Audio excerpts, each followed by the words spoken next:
अपराधियों की बहार है। एक के बाद एक सिलसिलेवार तरीके से उन्होंने बताया कि अलग अलग हिस्सों में किस तरह से अपराधी हत्या को अंजाम देते हैं, कहीं लूटपाट करते हैं, लोगों के साथ किस तरह का बर्ताव होता है और आप लोगों से कंट्रोल नहीं हो पा रहा है। जफर इस्लाम साहब, देखिए चित्रा जी, पहले तो मैं पप्पू यादव जी के बारे में बोलूँगा कि ये हवा, अरे भाई अगर आपको कुछ जानकारी है तो ठीक है, मान लिया कि सार्वजनिक तौर से नहीं देना चाहते हैं, एसआईटी का गठन हो गया है, उस एसआईटी में जाके अपनी पूरी जानकारी जो है उनको दे दे। इसलिए कि दो सरकारों में फ़र्क है, ये लालू यादव की सरकार वाले आदमी हैं इसलिए उनको पता है कि कभी कार्रवाई नहीं होगी, लेकिन ये एनडीए की सरकार है, डबल इंजन की सरकार है। यहाँ पर जैसे भी क्राइम, तो हम ये तो नहीं कह रहे हैं क्राइम नहीं होता है, देश में क्राइम होता है, हर कैपिटल में, हर शहर में, हर स्टेट में होता है। डिग्री और जो फ़र्क हो सकता है, परसेंटेज फ़र्क होता है, लेकिन क्राइम होता है। लेकिन इस क्राइम के बाद जो सरकारी तंत्र एक्शन कैसे लेता है वो इम्पॉर्टेंट है। जो पॉलिटिकल विल होना चाहिए वो कैसा है वो देखने को मिलता है। हम तो कह रहे हैं कि अगर इनको जानकारी है तो एसआईटी में जानकारी देते, हम उस पर कार्रवाई करेंगे और हमने बराबर कार्रवाई की है। आप देखिए फौरन आपने खुद बताया कि जितने जो लोग पटना जैसे शहर में हत्या को अंजाम देकर अपराधी फरार हो गए, कहां पॉलिटिकल विल दिखाई दे रहा है आपका? 40 घंटे बाद भी पुलिस के हाथ खाली हैं। चित्रा जी आपको भी पता है, आपको भी इंफॉर्मेशन है जिसके बारे में आपने अभी जिक्र भी किया कि हम धावा बोल रहे हैं, और ये भी है कि लीड भी मिल गया है कि कौन लोग इसके लिए जिम्मेदार है और वो लोग पकड़े भी जाएंगे। लेकिन उस वक्त लालू यादव की सरकार ने, मैं जब अभी पप्पू यादव कह रहे थे उनको याद दिलाना चाहते हैं कि लालू यादव की सरकार के समय ना तो कोई इन्वेस्टिगेशन होता था और ना कोई इस तरह का किसी ऐसा एक्शन होता था, बल्कि उनको संरक्षण दिया जाता था। स्टेट एडमिनिस्ट्रेशन, डिस्ट्रिक्ट एडमिनिस्ट्रेशन, खुद मुख्यमंत्री के यहाँ उनको कहीं ना कहीं संरक्षण मिलता था। लेकिन आज मैं दावे के साथ कह रहा हूँ, अपराध करने वाले अपराध करते हैं लेकिन उनको सख्ती से निपटा जाता है और हम सख्ती से निपटेंगे। हमारा बिल्कुल कॉन्शियस क्लियर है कि अपराधियों के साथ कोई छूट नहीं, सख्ती से पड़ते।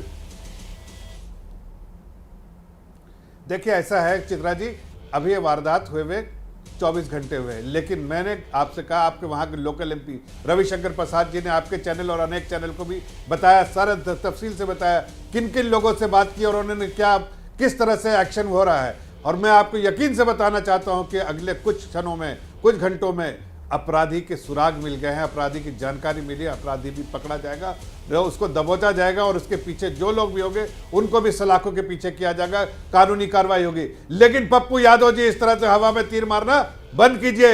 अगर आपको जानकारी है तो एसआईटी है, एसआईटी में जाके हिम्मत है। राजेश राठौर जी, मैं फौरन आपके पास आऊंगी, ठीक है?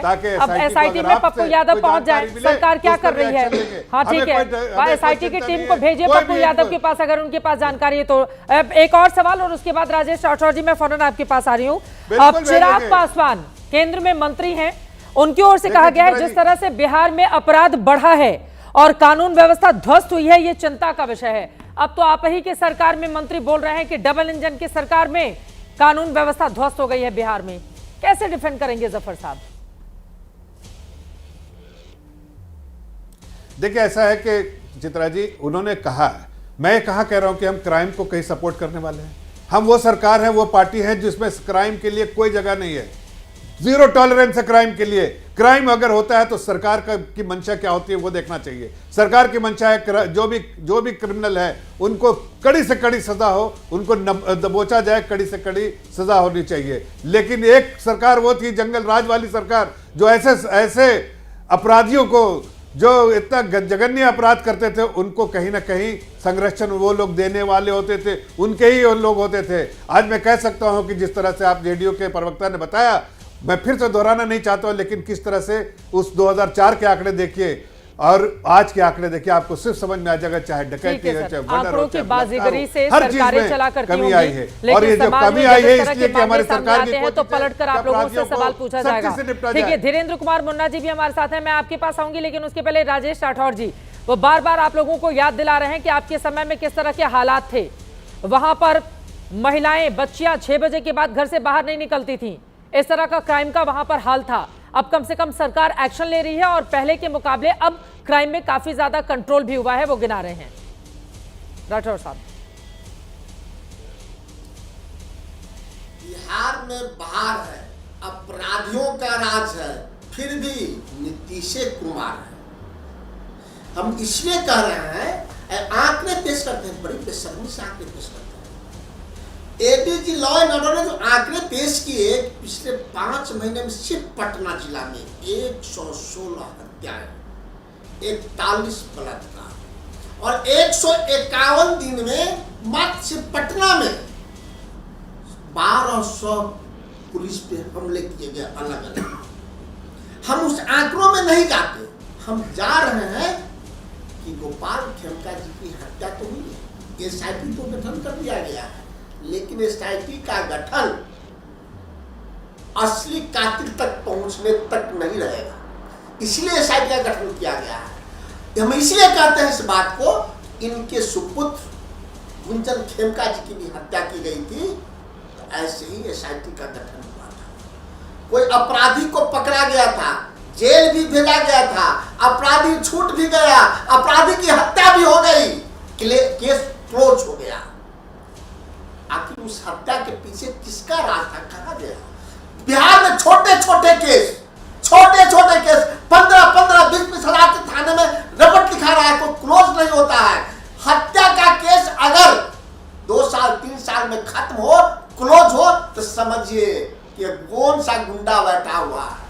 एक अन्य मार्ग में गुंडे बैठे हुए हैं, वह इस केस को भी खत्म करेगा, हम दावे के साथ करते हैं। अगर सरकार को निष्पक्ष जांच चाहती है तो न्यायाधीश के, हाई कोर्ट के न्यायाधीश की निगरानी में जिसकी सीबीआई जांच हो, तब असली कातिल तक पहुंच पाएंगे, नहीं तो असली कातिल घूमते रहेगा। शूटर शूट करता है, उसको पकड़ते हैं, छूट जाता है, शूटर को भेजता कौन है?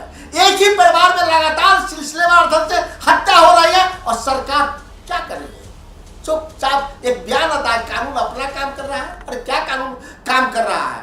आजादी से लेकर 2005 तक जितनी हत्याएं नहीं हुई, नीतीश के राज में 2005 से लेकर 2025 के बीच में हुई। ठीक है, और उसमें भी आप आकलन कीजिएगा, जब हत्याएं हो रही हैं 7 साल पहले, जैसा आप लोग बताया कि जिनके हत्या को अंजाम दिया गया है उनके पुत्र की भी हत्या कर दी गई थी।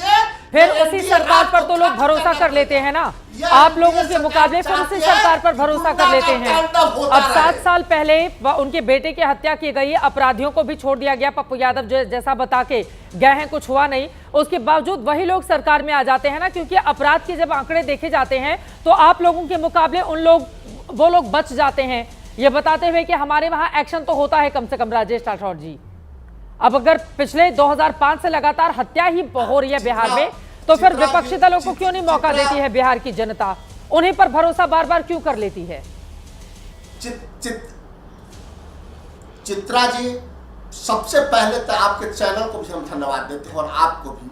कई बड़े चैनल बिहार सरकार के इस कुकृत्य को और उस पर डिबेट करने से भी डरते हैं कि बिहार में कितना अपराध है।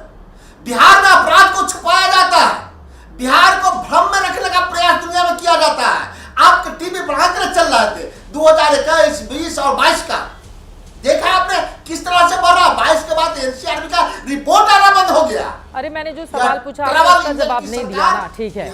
हमारे चैनल पर एबीपी न्यूज पर दिखाया जा रहा है, नीतीश कुमार से सवाल पूछा जाएगा और बीजेपी से भी पूछा जाएगा कि बार बार बिहार जाकर अगर जंगल राज के आरोपों के तहत आरजेडी को घेरती है, तो अब जब बड़े कारोबारी की हत्या हो रही तो क्या किया जा रहा है? जल्दी से अपनी बात पूरी कीजिए। धीरेन्द्र कुमार मुन्ना जी, मैं फौरन आ रही हूँ आपके पास। हाँ, 2020 में ही जनता ने उन्हें नकार दिया था। 2020 में जबरन बहुत बार कम वोटों के अंतर से हमारे कई एमएलए को जबरन हराया गया, पोस्टल बैलेट में गड़बड़ी करके हराया। ठीक है सर, अब ये तो इस पर बाद में डिबेट कर लेंगे कितनी गड़बड़ी थी। फिलहाल मौजूदा स्थिति जो है उसी पर बात कर लेते हैं। धीरेन्द्र कुमार मुन्ना